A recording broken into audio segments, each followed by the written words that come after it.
来乡亲啊，继续来看咱台湾家己研究开发、家己来做的第一台万吨级的两车运输舰玉山军舰，今仔日正式来交舰。总统蔡英文亲身来高雄来主持交舰的典礼。讲这个玉山军舰，平常时啊会当救灾，战争的时阵会当来作战，用途真宽。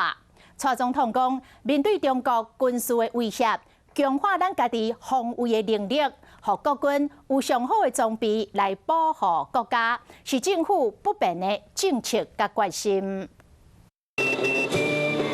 国旗慢慢的升悬，台船嘛献上自然的模型。海军成型的两栖运输舰玉山军舰已经做好啊！今日举行交舰的典礼，总统亲身主持。今天对台湾、对国军都是重要的日子。经过这几年的努力，由台湾自主研发、建造第一艘万吨级的两栖船坞运输舰玉山军舰，今天正式交舰。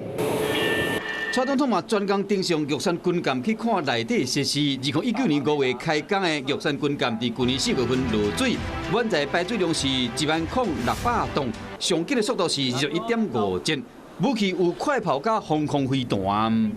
对于中国的军事威胁，唯有强化自我防卫能力，才有真正的和平。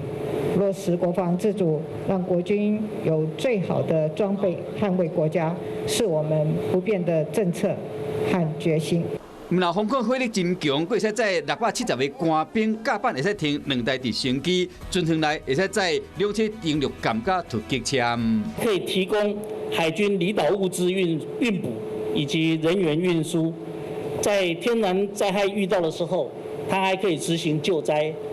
临时野战医院，若是遇到战时，可以执行增援、应援，还有归护离岛作战任务。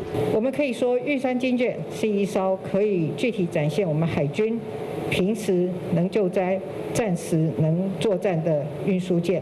就算玉山军舰测试时，船舱后端捌入水，即马已经拢克服啊。玉山军舰交舰也代表国建国造再创下一个新的里程碑，而海军预计玉山军舰将在明年成军，成为国军捍卫海疆的新战力。以上是华视新闻记者尹志刚、陈之学在高雄的采访。Hello， 大家好，我是乃瑜，要教给大家2个任务。第一个，华视新闻的脸书专页，你按赞了吗？还有华视新闻的 YouTube 频道，赶紧订阅起来，还要记得按赞，开启小铃铛哦。